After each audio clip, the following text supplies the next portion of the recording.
अस्सलाम वालेकुम everyone, welcome to my channel, welcome to another vlog. I hope आप सब ठीक होंगे। हम लोग भी अल्हम्दुलिल्लाह ठीक हैं।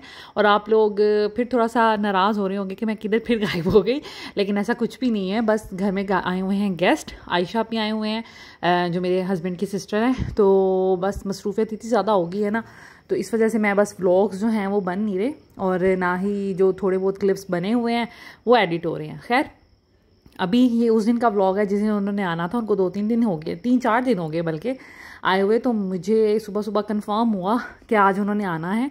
तो मैं फिर घर से निकली, थोड़ी बहुत चीज़ें कुछ लाने वाली थी वो लेके आई हस्बैंड के साथ जाके, क्योंकि आप ही का ये होता है ना कि कुछ ना कुछ उनकी लाइफ में भी चल रहा होता है। इसलिए कंफर्म जो होता है ना वो एक दिन पहले ही हमें पता चल रहा होता है, या फिर जिस दिन उन्होंने आना होता है उस दिन। तो बस मैं फिर निकली, घर में कुछ ग्रोसरीज जमा करनी थी, जैसे कि प्याज बहुत ज़रूरत होती है, प्याज की कुछ ना कुछ बनता रहता है, ऑमलेट बनते हैं, खाने में डलता है। इसके अलावा आलू माशाल्लाह बच्चे उनके भी फ्राइज़ बहुत शौक से खाते हैं, मेरे बच्चे भी बहुत शौक से खाते हैं। इसलिए मैंने सोचा कि घर में थोड़े से पड़े हुए थे आलू और अनियंस, तो थोड़े से ज़्यादा ले लूँ। इस तरह लहसुन अदरक भी थोड़ा ख़त्म हुआ था, तो वो सब चीज़ें लेनी थी। तो वो बस वही मैं लेने आई थी। थोड़ा चिकन गोश्त वगैरह लेने आई थी, क्योंकि आज मुझे खाने के लिए रात के लिए भी कुछ ना कुछ बनाना था। दैट्स वाई फिर चिकन भी नहीं था घर में। इस तरह की चीज़ें कुछ करने वाली थी। अभी घर की क्लीनिंग भी करनी थी। सबसे पहले मैंने ग्रोसरी की, उसके बाद मैं लग गई थी क्लीनिंग करने। बच्ची मेरे पास है जो मेरी मेड है, लेकिन मैंने आज ना कुछ ज़रूरी काम करने थे। लाइक मैंने विंडोज़ क्लीन करनी थी। मैं जब से लाहौर से आई हूँ विंडोज़ मेरी रह गई थी, क्लीनिंग बाकी तो हो रही थी लेकिन विंडोज़ मेरी रह गई थी, तो वो मैंने अच्छे से क्लीन करनी है। आज मैं आपको एक बहुत अच्छा विंडो क्लीनर भी बताऊँगी जो महंगे महंगे बाज़ार से आते हैं, उनकी निस्बत आप कैसे घर में इकनॉमिकल बना सकते हैं। खैर, अभी हम वहीं पे थे सेव मार्ट में, यहाँ से हमें बेस्ट सब्ज़ी और गोश्त मिलता है, हम यहीं से लेते हैं। और रेट तो इनके ज़रा थोड़े हाई हैं, लेकिन ये है कि इनके पास चीज़ें बहुत अच्छी क्वालिटी की होती हैं। बच्चों के कुछ स्नैक्स लेने थे वो मैंने लेने हैं, और बाकी ये तो थोड़ी बहुत सब्ज़ी वगैरह है वो लेनी थी। उनके बच्चे भी जैसे ऑफ कोर्स जब बच्चे जमा हुए हों, हमारा यहाँ पे ऐसा नहीं है कि हम बच्चों को बाहर शॉप पे भेज दें। तो मैं घर में जब भी बच्चे आते हैं, आयशा आपी के भी, मेरे भी रूटीन में जब बच्चे होते हैं, तो इस तरह मैं इकट्ठी चीज़ें ले लेती हूँ।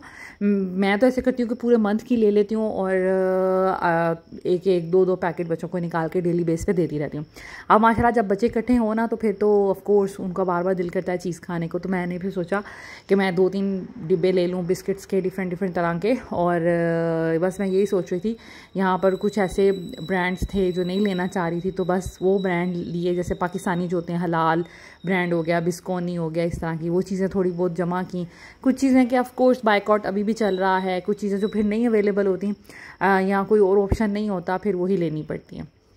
खैर, यहाँ पर जी मैं बनाने लगी हूँ क्लीनर, विंडो क्लीनर, जो कि बहुत सस्ता रीज़नेबल घर में बन जाएगा। आपको पता है आजकल स्लाइडिंग वाली विंडो हर घर में, उसको साफ़ करना बड़ा मुश्किल होता है। और उसको जिस दिन सारी खिड़कियों को साफ़ करें, आपके अच्छे खासा पूरा जो क्लीनर आप बाज़ार से 450 का 500 का लेते हैं, वो इस तरह चुटकियों में ख़त्म हो जाता है। तो आपने क्या करना है, एक बोतल ले लेनी है ऐसे स्प्रे वाली, उसमें आपने पानी डालना है, ये मैंने पानी डाला हुआ है। और एक आपने ले लेना है सिरका, सिर्फ पानी और सिरका, 2 चीज़ों से ये बनना है क्लीनर। ये देखें मैंने इतना सा पानी डाला हुआ है, ये तकरीबन 1 ग्लास भर के पानी होगा। इसमें हम ½ कप के करीब सिरका डाल देंगे, ठीक है। ये देखें आप, ये मैंने पहले से पानी इसके अंदर डाल के रखा था। 1 ग्लास यहाँ पे, या जितनी भी आपके स्प्रे वाली बॉटल की कैपेसिटी आप उतना डाल दें, और तकरीबन ½ कप से थोड़ा सा ज़्यादा या ½ कप आप सिरका डाल दें। और बस आपका ये जो बड़ा ज़बरदस्त किस्म का क्लीनर तैयार हो जाएगा। इससे खिड़कियाँ बहुत अच्छी साफ़ होती हैं। मैं तो जब से ये बनाना शुरू किया है, मैं विंडोज़ वगैरह इसी से क्लीन कर रही हूँ, क्योंकि भाई इतनी महंगाई हो गई है ना, तो बजट को इसी तरह कंट्रोल रखना है। अभी ये कमरे की सुबह ये हालत थी जब मैं ग्रोसरी करने गई थी। कमरा जो है ना सारा फैला हुआ था। इस कमरे में वैसे ज़्यादा गंद होता है, क्योंकि हम लोग शाम में ही AC ऑन कर लेते हैं, और फिर इस कमरे में ही सारे बच्चे उधर मचा रहे होते हैं, कोई पढ़ रहा होता है, कोई खा रहा होता है, तो ये कमरा ज़्यादा यूज़ होता है। तो इस वजह से फिर इसकी हालत भी बड़ी ख़राब होती है। तो ये फैलावा आपको नज़र आ रहा होगा, इंशाल्लाह ताला ये मैंने यूँ समेट देना है। उसके से पहले मैंने सोचा आपको दिखाऊँ ये जो, जब हम लाहौर गए थे, अब 1 महीना तो घर बन रहा था, तो विंडो में थोड़े छोटे जाले और इस तरह की ना लाइक बड़ा गंद था, डस्ट थी। तो मैंने सोचा कि आज आपको मैं दिखा दूं कि मैं विंडोज़ कैसे क्लीन करती हूँ। कभी वैक्यूम भी मंगवा लेती हूँ हस्बैंड के ऑफिस से, लेकिन वो फिजिबल नहीं होता ना, उधर भी ज़रूरत होती है क्योंकि वो कारपेट बिछा हुआ है तो वहाँ पे ज़रूरत होती है। ये ईज़ा यहाँ पे खेल रही थी, तो इस वजह से ना वैक्यूम से भी बड़ा अच्छा सक कर लेता ना वो सारी जाले, डस्ट और इस तरह की चीज़ें। वरना क्या करती हूँ, कोशिश करती हूँ कि इन विंडोज़ को धो लूँ, लेकिन कबाहत क्या है वो आगे चल के बताती हूँ। ये बच्चों के रूम का भी आप देख लें और बाकी लिविंग एरिया का भी जो फैलावा है ना वो देख लें, फिर आपको शेयर करूँगी आफ्टर सफाई भी कंडीशन। तो विंडो साफ़ करने का, धोने का मसला ये होता है, ये जो मेरी बैल्कनीज़ है ना इसमें फ्लोर लगा हुआ है, टाइल्स लगी हुई हैं, लेकिन कोई ड्रेन नहीं बना हुआ और एक साइड पे थोड़ा सा ना उन्होंने सुराख किया हुआ है। पानी जब भी मैं विंडो धोती हूँ तो नीचे, बिल्कुल नीचे वालों के घर जाता है। वो एथिकली मुझे अच्छा नहीं लगता और वो वैसे भी बुरी बात है। आप अपने घर को तो साफ़ करें, किसी के घर में गंद डाल दें। मैं क्या करती हूँ, जब भी अपनी विंडोज़ वगैरह क्लीन करवाती हूँ तो मैं फिर अपनी पहले उनसे बात कर लेती हूँ, भैया आज हमने विंडो साफ़ करनी है, नीचे पानी आएगा गंदा। तो वो फिर अंकल जो है ना वो कह देते हैं चलें ठीक है ओके। और फिर जब मैं विंडोज़ वगैरह साफ़ कर लेती हूँ, फिर मैं अपनी जो भी मेरे पास मेड बच्ची वगैरह हो मैं उनको भेजती हूँ और उन्हें कहती हूँ कि नीचे से आप वाइपर लगा के आएँ। फिर वो वाइपर लगा के आती हैं, क्योंकि एथिकली अच्छी बात नहीं है कि हम तो अपना घर साफ़ कर लें, दूसरे घर में कचरा डाल दें और फिर हम उसको साफ़ ना करें। तो पहले तो मैं हमेशा परमिशन लेती हूँ, परमिशन लेने के बाद मैं फिर बच्ची को भेजकर नीचे से क्लीनिंग करवाती हूँ। फिर मुझे ये होता है कि भाई ऐसे किसी का इतराज़ ही नहीं बन सकता जब हमने अपना काम भी कर लिया। ये देखें, आपको जो नज़र आ रहा होगा ना, ये मेरी बैल्कनीज़ भी दोनों इसलिए बहुत गंदी भी रहती हैं क्योंकि इसको रोज़ रोज़ धोने का बहुत मसला है, तो वो इतनी हैसल हो जाती है ना जिसकी वजह से फिर मैं वो करती हुई हूँ।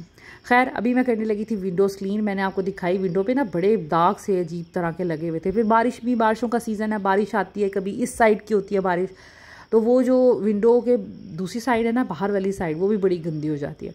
तो पर्सनली मुझे वैसे मैं कहती हूँ ये ग्रिल्स भी नहीं लगनी चाहिए। ग्रिल की वजह से भी ना बड़ा मुश्किल होती है विंडोज़ को साफ़ करनी। जिस तरफ से जो ग्रिल है वो स्लाइड पे हो जाए तो फिर तो आसानी हो जाती है, तो दोनों साइड्स अच्छे से क्लीन हो जाती हैं। लेकिन जिस तरफ ग्रिल फिक्स है उसके साथ बहुत मसला होता है। खैर किसी न किसी तरीके से हम विंडोज़ वगैरह तो साफ़ कर ही लेते हैं क्योंकि ये भी घर का हिस्सा है, इसको भी साफ़ करना पड़ता ही है। तो बस यहाँ पर मैंने बस आपको एक थोड़ा सा डेमो दिया, उसके बाद मैंने फिर मुकद्दस को कह दिया था कि बाकी आप क्लीन करो। मैंने उसको बता दिया एक दफ़ा जो भी होता है ना काम, फिर मैं अपने हाथ से एक तो करती रहती हूँ, दूसरा ये कि उसको फिर सिखाना है, बच्ची है नई आई है, फिर उसको समझाती रहती हूँ ये काम ऐसे करना है, ये काम ऐसे करना है, तो वो माशाल्लाह कर देती है। तो मैंने बस एक विंडो साफ़ की, उसके बाद मैंने फिर मुकद्दस को कह दिया था कि बेटा आप बाकी साफ़ करो। मैं ज़ैनब फातिमा के सर में मैंने ऑयलिंग करनी थी। आज आप ही लोगों ने आना है तो मैंने सोचा कि इनके सर पे ऑयलिंग करती हूँ और फिर जब शाम में ये नहाएंगी तो फिर सर साफ़ हो जाएंगे। ये वही वाला ऑयल है जो अभी मैंने रिसेंटली बनाया। आप में से अगर कुछ लोग नए हैं तो मैंने अभी ये ऑयल जो है नया बनाया, इसकी मैं वीडियो जो है ना वो डिस्क्रिप्शन पे लगा दूंगी। ये हेयर फॉल के लिए अच्छा है, बालों की काफ़ी चीज़ों के लिए अच्छा है। आप वो वीडियो देख लें और आपको अंदाज़ा हो जाएगा कि ये बालों की किन किन प्रॉब्लम्स के साथ लाइक उनको हैंडल करता है। इसके अलावा मेरे पास एक और हेयर ऑयल की बहुत अच्छी रेमेडी है, वो मैं यूज़ करती रही हूँ और वो वाकई वर्क करता है। लेकिन बस यही बात है ना, मैं थोड़ा छोड़ देती हूँ तो फिर ये है कि फिर ऑफ कोर्स कुछ ना कुछ बच्चों के बाल वगैरह मौसम की वजह से, कभी पानी की वजह से ख़राब होना शुरू हो जाते हैं। खैर वो भी हेयर ऑयल की रेमेडी बहुत अच्छी है, अगर आपको चाहिए हुई तो वो भी मैं आपके साथ शेयर करूँगी। खैर यहाँ पर मैं बच्चों के सर पे बड़ी कंघी भी फेरी थी क्योंकि ये भी बहुत ज़रूरी होता है। अभी हम रह के आए हैं लाहौर से, फैसलाबाद से, तो फिर आपको पता है कि जगह चेंज हो, शैम्पू चेंज हो, पानी चेंज हो, या पहले किसी बच्चे के सर में अगर जुएँ हैं या किसी बड़े के सर में जुएँ हैं तो ऑफ कोर्स फिर ये तो ट्रांसफ़र हो ही जाती हैं। तो फिर मुझे बहुत ज़्यादा फ़िक्र होती है। तो आजकल मैं बस इनके सरों की तरफ लगी हुई हूँ कि स्कूल जाना है, नीट एंड क्लीन बच्चे होने चाहिए, तो ये चीज़ें भी साथ साथ चलती रहती हैं। और हेयर की अगर बात की जाए कि मैं क्या केयर करती हूँ तो मैं देखें सरसों का तेल भी लगाती हूँ, मैं कोकोनट ऑयल भी लगाती हूँ, मैं कोई घर का बना के भी ऑयल लगाती हूँ, लाइक सरसों के तेल में कुछ ना कुछ मिक्स करके या कोकोनट ऑयल में कुछ ना कुछ मिक्स करके। तो कुछ ना कुछ रेमेडी जैसे सब माएँ करती हैं, सब हाउसवाइफ करती हैं, सब लड़कियाँ करती हैं, मैं भी करती रहती हूँ। लेकिन जो मेरा मेन होता है ना, गर्मियों में सरसों का तेल मुझे ज़्यादा सही रहता है, ठीक है। सर्दियों में कोकोनट ऑयल या फिर मैं जैतून का तेल भी डेली तो नहीं, हफ्ते में 2 से 3 दफ़ा लगाती हूँ, ठीक है। तो ये बच्चों के सर की जो है ना वो होती है। शैम्पू अब मैं बच्चों का पहले बच्चों वाला लेके आती थी, जॉनसन्स बेबी, उसके बाद डिज़नी का कोई ना कोई। अब मैं जो खुद यूज़ कर रही हूँ ना, अब ज़ैना फातिमा ज़रा बड़ी हो गई हैं तो बच्चों के लिए भी मैं वही यूज़ कर रही हूँ।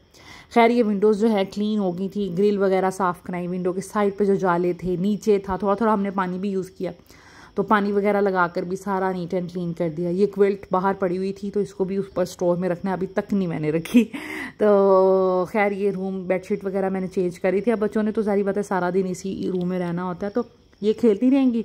बाकी घर में मैंने सारी आज बेडशीट्स उतारी हैं। आपको पता है जब मेरे घर में मेहमान आते हैं तो मैं हमेशा सारी बेडशीट्स, सारे वॉशरूम में टॉवल्स, सारे कंबल वगैरह रखने होते हैं मैंने नए, और मेहमानों के लिए जो मैंने चीज़ें रखी होती हैं मैंने वो बिछानी होती हैं। हमारी फ्लोर की क्लीनिंग चल रही थी, साथ साथ विंडोज़ भी चल रही थी। बच्चों के सर में मैंने ऑयलिंग कर दी थी, और साथ साथ ये देखें अब लिविंग एरिया में आ गए थे। रूम्स जो हैं हमारे क्लीन हो गए थे, अब हम लिविंग एरिया में आ गए थे।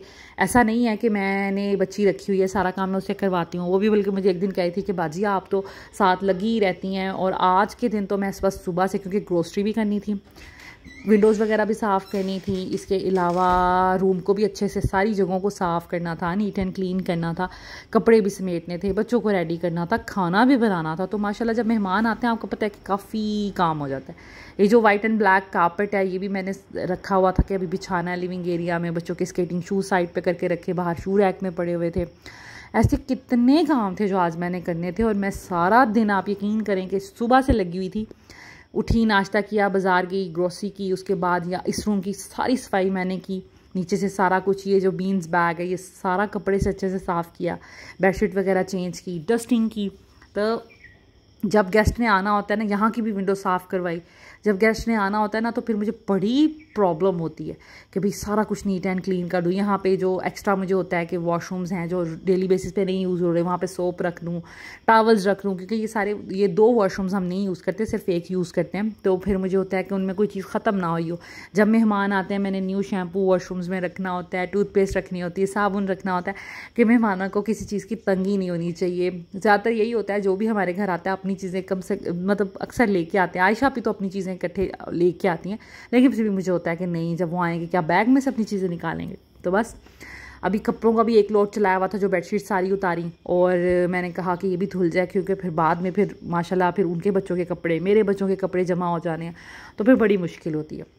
खैर यहाँ पर मैं मटन का सालन बना रही हूँ। भाई को मटन बहुत पसंद है, तो मैं उनके लिए स्पेशली कोशिश मेरी होती है मटन बनाऊँ। आप भी शौक़ से खाती हैं और मेरे हस्बैंड भी शौक़ से खाते हैं। तो बस मैंने नमक इसमें लहसुन, प्याज, टमाटर डाल के रख दिया है। पानी डालूंगी, नमक डालूंगी, और फिर काली मिर्च डाल के इसकी अच्छी से बुनाई कर लूँगी। ये मैंने चिकन निकाल के रखा है। बच्चों की फरमाइश है आप ही के कि हमने चिकन ब्रेड खानी है, मामी जान चिकन ब्रेड बनाएं, तो वो बनाऊंगी। और साथ में मैं फ्राइड राइस और मंचूरियन, क्योंकि आप ही लोग ये चाइनीज़ अच्छे शौक़ से खा लेते हैं, तो सालन भी हो जाएगा, फ्राइड राइस, मंचूरियन बच्चे भी शौक़ से खा लेंगे, और ब्रेड भी बच्चे खा लेंगे। अब तकरीबन रात का टाइम था, ऑलमोस्ट वो लोग आने लगे थे, रात उनको 9-10 तो बज ही जाते हैं। तो बस मैं फिर फाइनली जो तैयारियां थी, बच्चों कह रही थी अपने हेयर ब्रश कर लें, रेडी हो जाएं। ज़ैना फातिमा को शावर दे दिया था, और उनको फिर मैंने कहा कि आप ये कपड़े चेंज कर लें। अब यहाँ पे ज़ैना फातिमा ने कपड़े जो है ना अपने चेंज किए थे, तो मैं बस ये लास्ट में ना चीज़ें जो सेट करी थी कि बस आप ही लोग आने वाले हैं तो रूम नीट एंड क्लीन हो जाए, कोई चीज़ एक्स्ट्रा ना पड़ी हो। और यहाँ पर सारा कुछ मैं वो देख रही थी, और बच्चियाँ जो हैं अपने बाल शाल बना रही थी, और लिविंग एरिया भी मैंने नीट एंड क्लीन तो 2-2 दफ़ा सफाइयाँ हुई हैं। तो बस ये एंड वाली जो सिचुएशन है ये सारी वो चल रही थी, और मैंने कपड़े पे बिछाए रखे। मैंने कहा बच्चों ने आना है, और मेरे बच्चे भी हैं, आप ही के बच्चे भी हैं। फिर बच्चे जो है ना बेध्यानी में कुछ ना कुछ खाते पीते हैं, तो वो सोफ़ों पे तो गिरता ही गिरता है। तो इसलिए मैंने सोचा कि चले इसको ऐसे ही रहने देती हूँ, इसको नहीं उठाती। ये रूम मैंने रेडी कर दिया, दोनों रूम रेडी कर दिए। जिसने जहाँ सोना हुआ वहाँ पे सो जाएंगे। वैसे हमने एसी जो है ना लिविंग एरिया में लगाया है, अभी इसी पॉइंट ऑफ व्यू से कि लोग आते हैं, आप ही लोग आते हैं, तो फिर मैट्रेसेस बिछते हैं, फिर कमरों में गुजारा नहीं होता। मेरा रूम बेडरूम बहुत बड़ा है, हम लोग कुछ लोग वहाँ पर एडजस्ट हो जाते हैं, लाइक मैं, आप ही, बच्चियाँ। और आजकल जब आई हुई हैं आप ही भी अपनी मेड ले आई थी कि भाई इतने काम होने हैं, तो फिर एक मेड से गुजारा नहीं होना, वो अपनी मेड ले आई थी। तो हम सारे उधर सोते हैं, जो मेरे हस्बैंड हैं, भाई हैं, और बड़े बेटे हैं जो आप ही आयशा के, वो लिविंग एरिया में बिस्तर लगा के वहाँ सो जाते हैं। ये है जी फ्राइड राइस मंचूरियन जो मैंने बनाया था, मटन का सालन। ये इसको अभी गर्म करूँगी। इसमें रोगन जो है ना वो जमा आपको नज़र आ रहा होगा।